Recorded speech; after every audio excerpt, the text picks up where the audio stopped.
जब गांव की सड़कों पर लाशें गिरती हैं और गांव के चौराहों पर सियासत का बाजार सजता है, तब सवाल खून का नहीं, उस सोच का होता है जो हर अपराध को जाति का रंग दे देती है। नमस्कार दोस्तों, स्वागत है आप सभी का राष्ट्र की रौनक चैनल पर। आज हम आपको बिहार के सिवान जिले के मलमलिया बाजार और उसके पास बसे कौड़िया गांव की उस कहानी का सच बताने वाले हैं, जिसे सोशल मीडिया पर पिछले कई दिनों से भूमिहार बनाम राजपूत के खूनी संघर्ष के तौर पर परोसा जा रहा है। एक तरफ आरोप है कि भूमिहारों ने दबंगई की, नरसंहार करने की कोशिश की, वहीं दूसरी तरफ राजपूतों पर भी उंगलियां उठ रही हैं।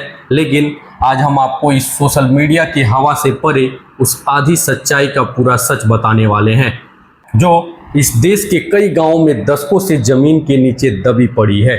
यह सिर्फ दो जातियों के बीच लड़ाई नहीं है, यह उससे कहीं ज्यादा गहरा और पेचीदा मामला है, जिसमें सत्ता का संघर्ष है, अपराध का जाल है और सियासत की गंदी चाल है। जब हम इस पूरे मामले की तह तक पहुंचे, जब हमने इस पर अपनी पड़ताल शुरू की, तो हमारे हाथ एक एफआईआर की कॉपी लगी।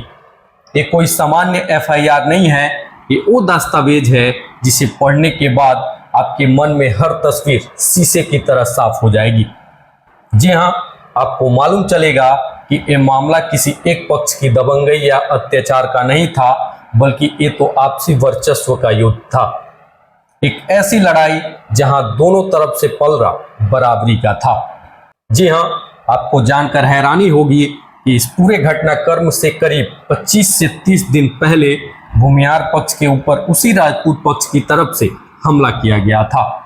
उन्हें मारा गया था, पीटा गया था, और ये हमारी कही बातें नहीं है, ये सब कुछ उस एफआईआर के आवेदन पत्र में दर्ज है, जो भूमिहार पक्ष ने थाने के अध्यक्ष को दिया था। तो सवाल ये है कि जब ये लड़ाई दोनों तरफ से चल रही थी, तो ये कहानी किसी एक तरफा हमले की नहीं है, तो फिर इसे एक तरफा जातीय हिंसा क्यों बताया जा रहा है?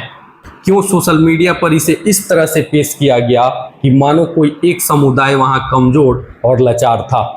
यानी ऐसा नहीं था कि कोई एक जाति के लोग वहां कमजोर या दयनीय स्थिति में थे, बल्कि ये मामला दोनों तरफ से बराबरी का था। इस पूरे घटनाक्रम को अंजाम देने का आरोप शत्रुघ्न सिंह पर है, जो भूमिहार जाति से ताल्लुक रखते हैं।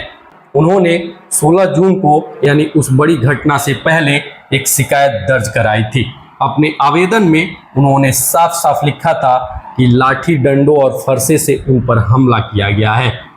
उन्होंने भगवानपुर थाने में थानाध्यक्ष को एक आवेदन दिया था, जिसमें उन्होंने कन्हैया सिंह, सोनू सिंह समेत आधा दर्जन ज्यादा लोगों के नाम लिखे थे। उन्होंने ये भी बताया था कि उनकी गाड़ी को चकनाचूर कर दिया गया है, उन्हें जान से मारने की कोशिश की गई है।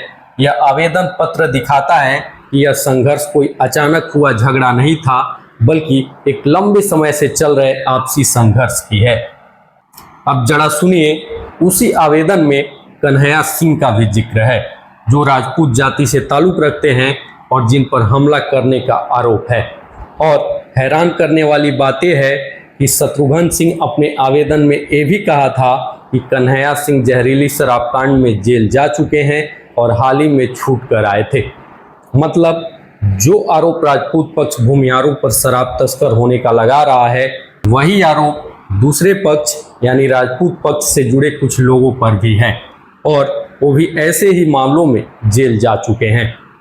तो ये सिर्फ जातीय लड़ाई नहीं है, क्योंकि हकीकत ये है कि ये दो बड़ी प्रभुत्व वाली जातियों के आपसी वर्चस्व और संघर्ष का मामला था, जहां शराब, जमीन और दबंगई की लड़ाई को जातीय रंग देकर परोसा जा रहा है। सवाल ये भी है कि जो लोग इस पूरे मामले को नरसंहार बता रहे हैं, क्या उन्होंने कभी इसकी पृष्ठभूमि देखी है?